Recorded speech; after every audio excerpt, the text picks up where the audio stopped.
Hay una diferencia abismal entre el saber que alguien te mira y sentir físicamente el peso de esa mirada atravesándote la piel. Los vellos de la nuca se me erizaban cada vez que esa cosa se acercaba. No era una simple corazonada, era una quemadura helada. Podía sentir el punto exacto de mi espalda donde su atención se posaba, como si me clavara una aguja de hielo invisible que me congelaba la sangre en las venas.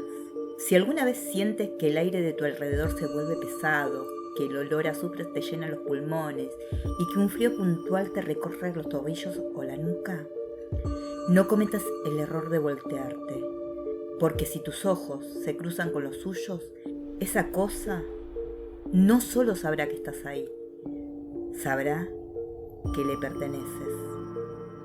Todo comenzó hace 3 días. Mi pareja Sofía y yo decidimos tomarnos un descanso de la ciudad. Alquilamos un viejo motorhome, una mole de metal de los años 80 con olor a madera húmeda, gasolina rancia y tapicería gastada. Nuestro destino era la península de Yucatán, pero queríamos evitar las zonas turísticas, los hoteles de lujo y las playas abarrotadas. Queríamos estar solos. Encontramos un camino de tierra secundaria, casi tragado por la naturaleza, que serpenteaba hasta abrirse en un descampado a orillas de una laguna olvidada.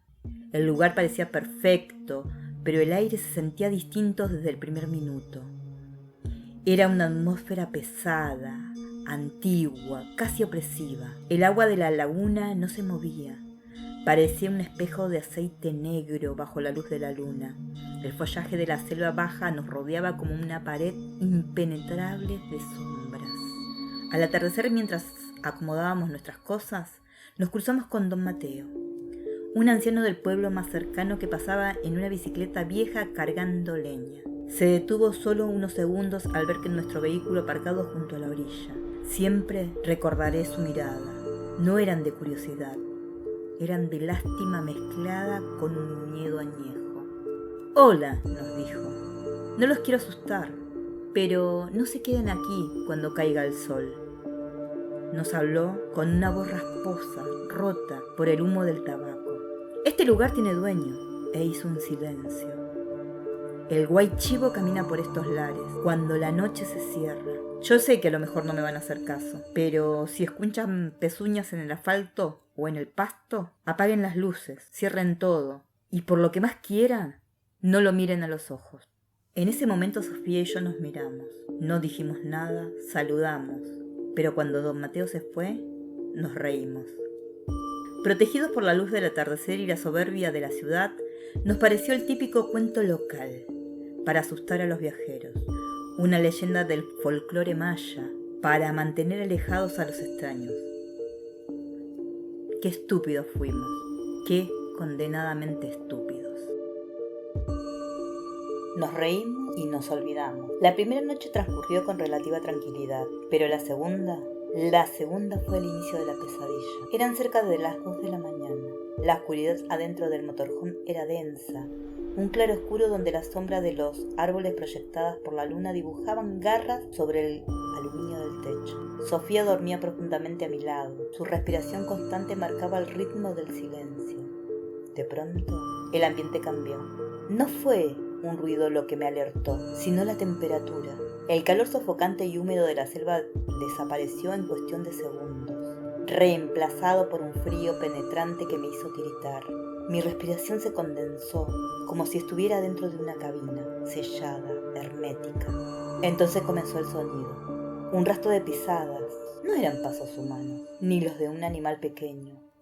Eran pesados, rítmicos, intercalados. Se escuchaba la dureza de una pezuña golpeando el tramo del asfalto agrietado, donde habíamos dejado la parte trasera del vehículo. Clac, clac, clac. Luego, la transición inmediata al crujir seco de las ramas y de los pastos altos que rodeaban la laguna. La criatura no tenía prisa. Estaba dando vueltas alrededor del motorhome. Un olor penetrante atravesó las rendijas de las ventanas mal selladas.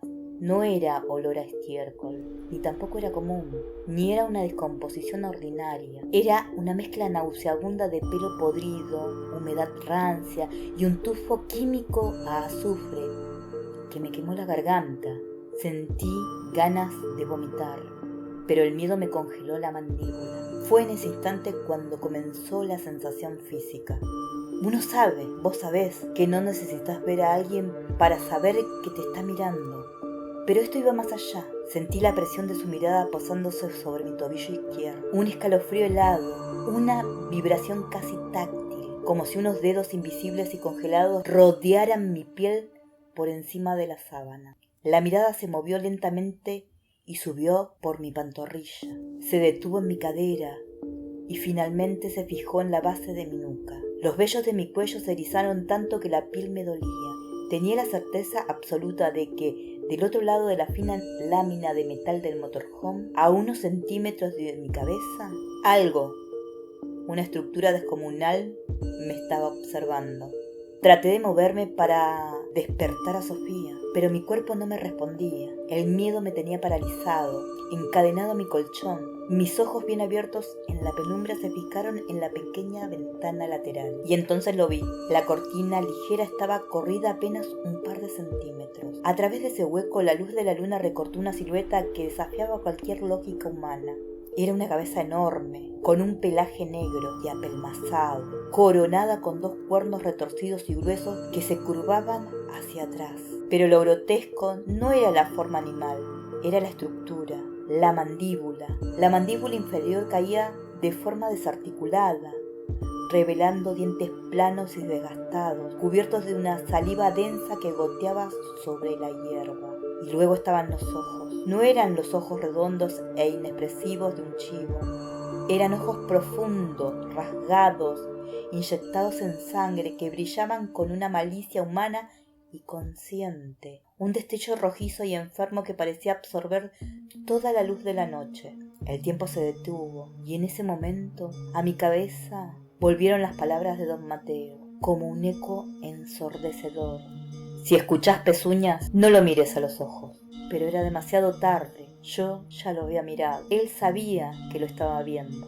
El ser emitió un sonido que jamás podré borrar de mi memoria. No fue un balido, ni un rugido. Fue una risa grave, cavernosa, ahogada en flemas. La risa de un hombre viejo y malvado que salía del hocico deforme de una bestia.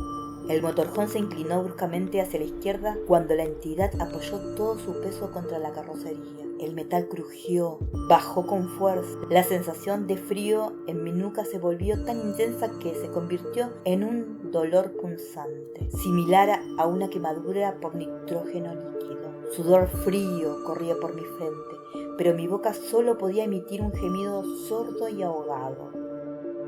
El huaychivo se pegó aún más al cristal.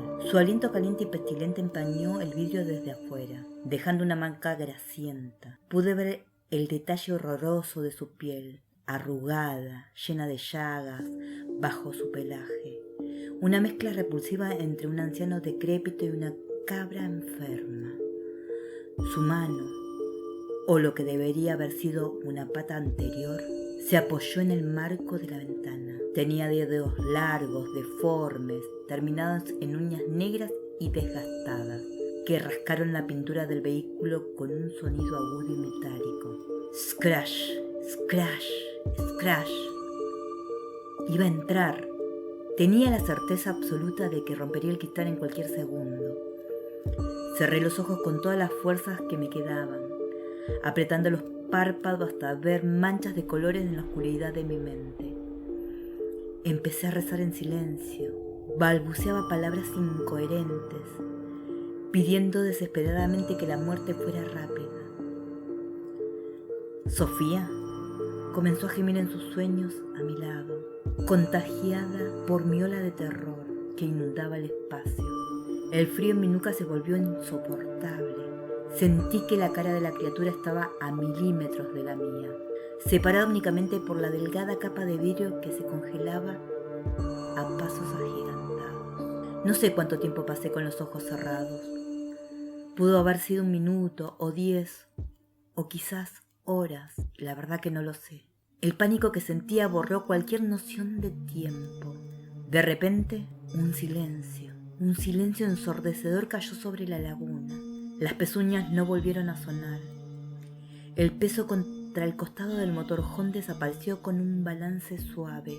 El olor a azufre comenzó a disiparse, cediendo lentamente ante el aroma de la tierra húmeda y la vegetación. Cuando los primeros rayos del sol finalmente atravesaron los cristales, me atreví a abrir los ojos.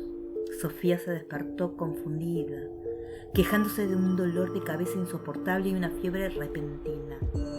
El mal aire del que hablaba el anciano la había alcanzado, aunque ella no llegó a ver a la entidad. Nos fuimos de ese lugar sin empacar. Arranqué el motor y aceleré sin mirar atrás. Pero la historia no terminó cuando dejamos Yucatán. La entidad no se quedó en esa laguna. Han pasado 6 meses desde aquella noche. Sofía se recuperó de la fiebre, pero yo cambié para siempre. En la base de mi nuca, exactamente donde sentí el peso de esa mirada congelada, me quedó una marca permanente, un parche de piel completamente despigmentado, blanco como la nieve, rodeado de vellos carnosos que jamás volvieron a recuperar su color. Pero el daño físico no es lo peor. Lo peor es la secuela que me dejó.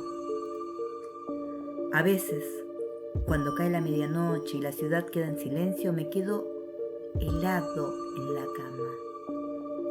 No importa que esté en un piso 10, no importa que esté rodeado de concreto, ladrillos y luces de neón. De pronto la temperatura de mi habitación cae bruscamente. Un leve olor a azufre filtra por el conducto de aire acondicionado. Y siento en la nuca que la marca me quema. Por eso te advierto a ti, que estás escuchando esto en la comodidad de tu habitación. Si en este preciso momento sientes un escalofrío repentino, si sientes que los vellos de tu cuello se erizan sin razón alguna y que una brisa helada se posa en tu espalda, no te des vuelta, no mires a la ventana, porque el Huaychivo ya no solo camina por los montes de Yucatán, camina por la oscuridad de cualquiera que sepa su nombre.